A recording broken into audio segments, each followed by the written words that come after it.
they really don't know Jesus. Just know that he's the seed, and please believe it. We got the keys to the kingdom. We'll never be defeated. Evil legions, all of these demons. I know you see them screaming, please believe it. We got the keys to the kingdom. We got the keys for these brothers, Jesus pieces, but they really don't know Jesus. Just know that he's the seed, and please believe it. We got the keys to the kingdom. We'll never be defeated. Evil legions, all of these demons. I know you see them screaming, please believe it. We got the keys to the kingdom. We got the keys to the keys to the.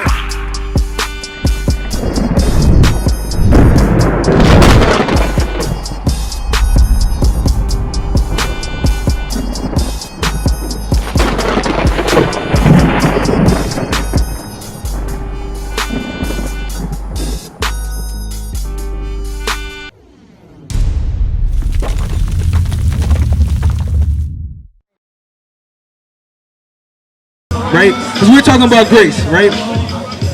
I'm gonna show you what grace is, sis. Because you own. Have you ever been in an apartment? Have you ever been in an apartment? When you're late for your rent, they give you what's called a grace period, right? That means, let's say the grace period is 5 days. I give you 5 days to pay your rent. What happens after those 5 days, sis? If you don't pay it, they will evict you. Yes, that is what grace means. It doesn't mean you can do whatever you want. Read. The book of Titus, chapter 2, verse 11. For the grace of God that bringeth salvation hath appeared to all men. So Christ has come to give us grace. It's appeared to the Israelites, right? Read. Teaching us that denying ungodliness and worldly lust, we should live soberly, righteously, and godly in the present world. So it says we have a grace period to deny ungodly lust. That's the sin, breaking the commandments. What's going on?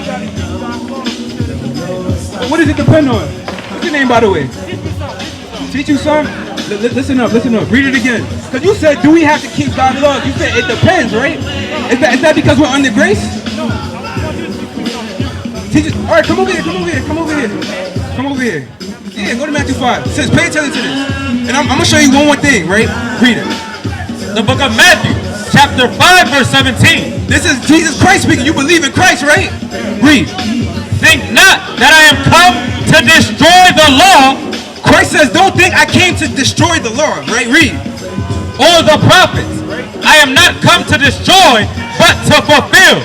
So Christ came to fulfill what was written of him in Deuteronomy 18 and 18, right? That doesn't mean that the law is done away with. Read.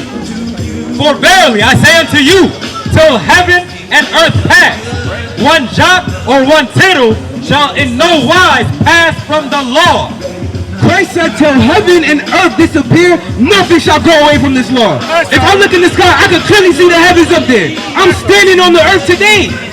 God's laws are not done away with. But keep reading. Because there's a judgment for people that teach that we do not have to keep God's laws anymore. Read. Till all be fulfilled.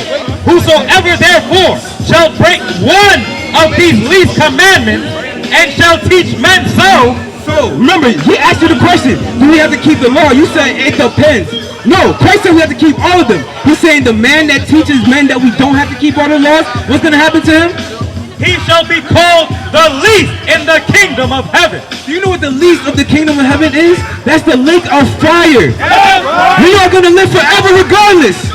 You're either going to live in the kingdom or you're going to burn for eternity. Which one do you want? Right. You said what? Now let me ask you, okay, you believe, but let me ask you a question. Why do you have this around your neck? Sis, let me show you something. Our people wear the cross around their neck, right? Because why? Why do you wear it? I just want to know. I'm just curious. Do you feel like it protects you or something? So why do you wear it? It's a good question. We just do stuff and we have no explanation of why we do it. Habakkuk 2 and 18. The resurrection. The resurrection? Of Jesus Christ. So let me ask you a question, right? Right, you have sons. Do you have any kids? You got kids? No, okay. Let's say somebody kills your kid with a gun, right? Would you wear that gun around your neck? Why would you wear the gun around your neck? You know what the cross? The resurrection. You saying the resurrection, but look. Do you know what the cross served? The cross served capital punishment back in Rome. Anybody who committed a crime that was worthy of capital punishment was put on the cross. Listen. So today, capital punishment would be your lethal injection or your electric chair. If my family member or Jesus Christ was killed by lethal injection or electric chair, I would not wear a syringe or a chair around my neck. What was the point of that? Hold on, we're going to get the scripture. I'm going to come right back to you. Habakkuk 2 and 18. Listen up, bro. The book of Habakkuk, chapter 2, verse 18. What profiteth the graven image? So God is saying, what profit is the graven image? A graven image is something that's made with man's hands. What is the profit of wearing that cross around your neck? Read. That the maker thereof hath graven it. Somebody had made that with their bare hands. Why? To sell it to somebody else to make money. They sold it to make money. Read. The molten image and the teacher of lies. This is a teacher of lies, because with this image comes white Jesus. This is not what Jesus looks like according to the Bible. With this Jesus comes different doctrines. Everybody could be saved. I could do whatever I want as long as I accept Jesus Christ into my heart. What does that mean? That means I could go kill you and accept Jesus Christ in my heart, I'll be saved. Does that make sense? No, it doesn't. This is a graven image, a teacher of lies. Read. The molten image and a teacher of lies, that the maker of his work trusted therein to make dumb idols. It's a dumb idol. Our people wear it because they believe it's going to protect them, or they're keeping Jesus Christ near to their heart. But guess what? So many of our people have died wearing crosses. They don't do anything. Right. It doesn't make you bulletproof. So you take the Bible to the church. That's what it means. Come here, son. How you doing, Naya? I'm saying. She said that she was raised in a whole different bunch of religions. Guess what? The Bible, Quran, Christianity. Jeez. Do you know that? That's a curse according to God. And let me show you something. Deuteronomy 28:46. Oh, she's from the tribe of Benjamin. You're from the tribe of Benjamin? That's a mighty tribe, sis. That's where Paul came from. Yes, Right? Read. The book of Deuteronomy, chapter 28, verse 46. And they shall be upon thee for a sign and for a wonder, and upon thy seed forever.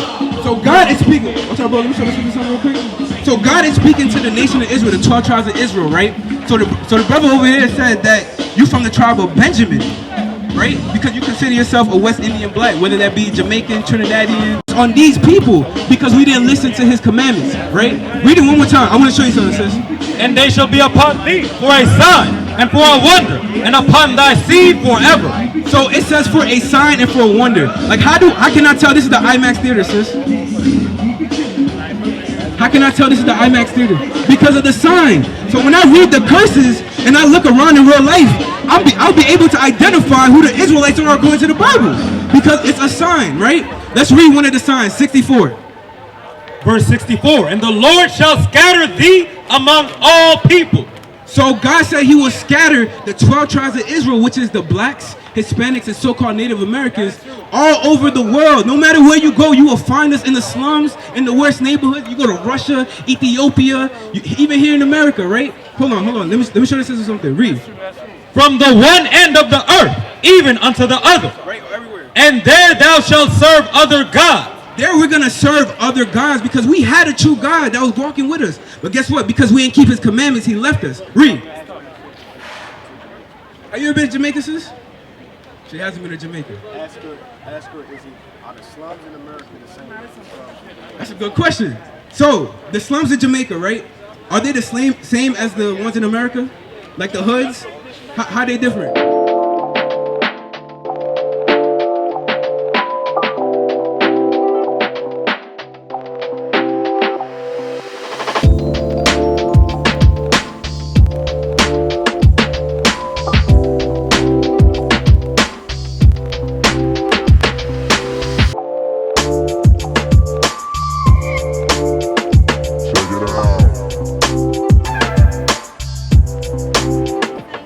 Exactly, because guess what? There's drugs there, there's violence, there's theft, there's adultery, fornication. It's the same thing. No matter where we go, we do the same thing in the slums. That's right. But listen to this, sis, because remember, we're scattered everywhere, and this is a curse, right? And it says what?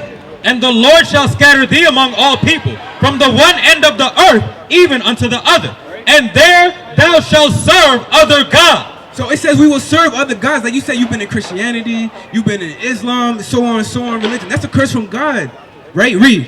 Which neither thou nor thy fathers have known, even wood and stone. So our forefathers kept the commandments according to the Bible. That's right. Right? And when they did it, guess what? God cursed us. And that's why we're here today. Right, but read that last part again, because that was very key. Listen up. And there thou shalt serve other gods, which neither thou nor thy fathers have known, even wood and stone. Now, since it says wood and stone, when you think about wood, right? When you think about the two biggest religions, which is Christianity and Islam, right? What is the Christian cross made out of? Just look at his neck. What is that made out of? Wood, right? Read that one more time. And there thou shalt serve other gods, which neither thou nor thy fathers have known, even wood and stone. So we've identified that the wood is talking about what, sis? The cross, and what religion is that? Christianity. Now, it says the stone. If anybody knows anything about Islam, you are required to do a Hajj. You are required to go to Mecca and go praise the rock that is over there. You ever heard of the Kaaba stone? Yes, so you are required to what? Do a Hajj, go around it, kiss it, bow down to it, all of that. That's a curse from God. Hosea 5:15. I'm going to show you one thing real quick. Bring it and out. then after that, let me get Isaiah 29:10. Why you keep evading me, man? All right, well, what is your question? Because I'm dealing with the sister. I'm trying to show who she No, is. but hold on a second. Right. What you got? Okay. Pay attention. Hold on. I'm going to come right back to you, sis. No, with that, this is my sister too. I'm from the Middle East. I'm from Jerusalem. There is no Middle East. Bring it out. Bring it out. There is no Middle East. Here we go. Israel is a part of Africa. The white man came and created the Suez Canal, which is a man-made canal, right, to show us that is the Middle East. Why do you keep talking? Go ahead, say. Go ahead, speak. I'm trying. Yeah, get to your point. Go But ahead. you're overriding me with the microphone. Because we're not spewing no lies here. We're not taking that. We're trying to show our people the truth according to the Bible. Keep reading. I mean, say what you gotta say. Go ahead. All right, if you're not gonna read, speak. Read. The book of Hosea, chapter 5, verse 15. I will go and return to my place. So God says He will go back to His places, right? Read. Till they acknowledge their offense. Till these 12 tribes, you so-called blacks, Hispanics, and Native Americans, acknowledge your offense. We have offended God. How? How? Read. And seek my face. In their affliction, they will seek me early. Sis, when do black people ask for God's help? When they're in trouble, right? Right. When they need something. When everything is going fine, does anybody send up a prayer to God or thank God for anything? I do. You do. When I wake up in the morning, I thank God. But a majority of our people, when do they really look for God? Like, oh God, help me. When they need a miracle, right? We only look for God when we need a miracle. But